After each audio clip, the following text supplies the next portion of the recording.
ማለትም ማናገርን አልፈልግም። ምክንያቱም እኔ በባህሪ የማምነው ምንድን ነው፣ አንድ ሰው በትዳር መሀል ሲኖር ሁለቱም ጋር ራሱን የቻለ ችግር አለ፣ ራሱን የቻለ ጥፋት ይኖራል ብዬ የማስብ ሰው ስለሆንኩኝ ሁለታችሁም ጋር የሆነ ችግር አለ።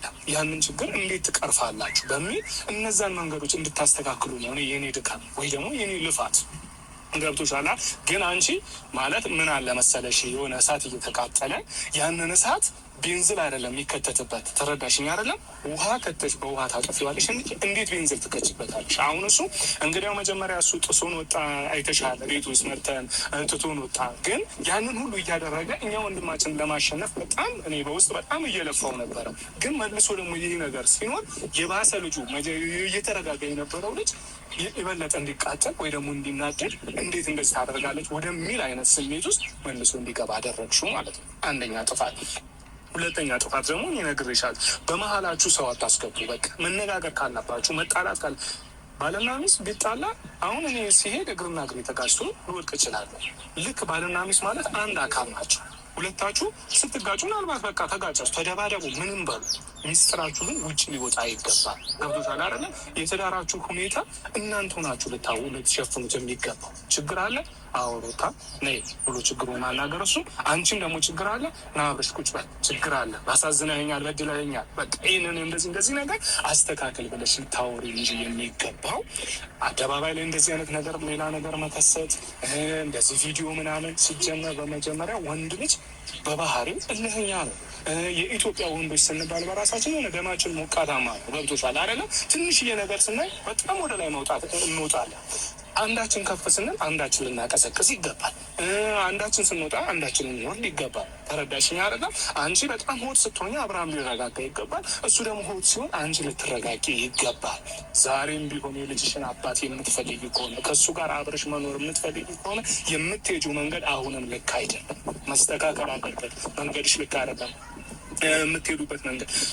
እናንተ አሁን ከእናንተ ባለፈ እኮ አንድ ለቤተሰባችሁ ማሰብ አለባችሁ፣ ሁለት ለልጃችሁ ማሰብ አለባችሁ።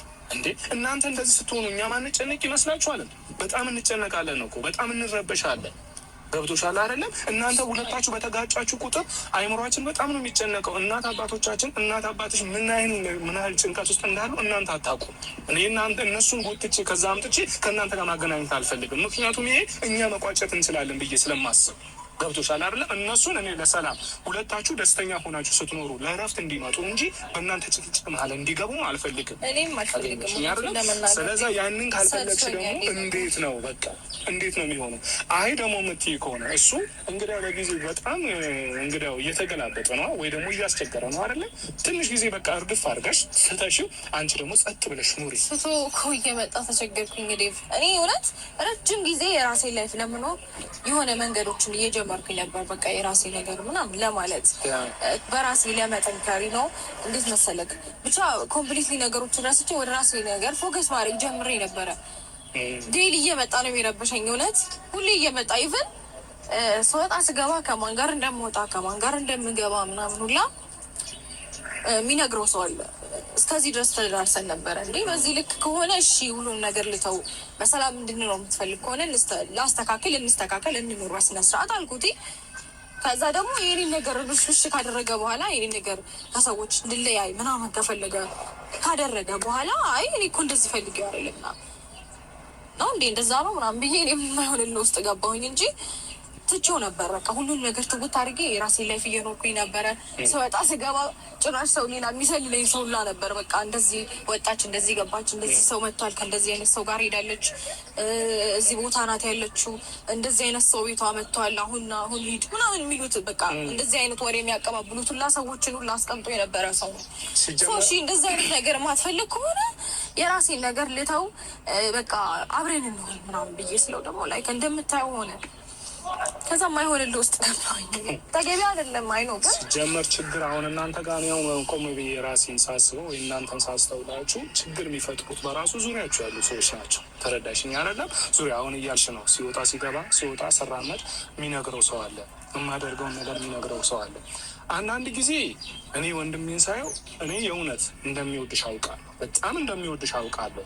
ግን ለምን እንደዚህ አይነት እልህ ውስጥ እንደሚገባ አልገባኝም። ይሄ በቅርብ ጊዜ ያመጣው ባህሪ ነው። ለምን እንደዚህ እልህኛ እንደሚሆን ወይ ደግሞ ለምን ትናንትና በጣም የሚገርም ልጅ ነበር። እንግዲያው ታውቂዋለሽ፣ ነገርን ትቶ ማለፍ የሚችል ጎበዝ ልጅ ነበር። ዛሬ ላይ ግን ለምን እንደዚህ እንደሆነ ባይገባኝም ገብቶሻል። እሱን ነገር ደግሞ ወደ ንጹህ ማንነቱ ወደ መጀመሪያው ማንነቱ ለማምጣት እኛ ጥሩ መሆን አለብን። ተረዳሽኝ አይደለም? አንቺ ሚስት ነሽ፣ እንደ ሚስት ጥሩ መሆን አለብሽ።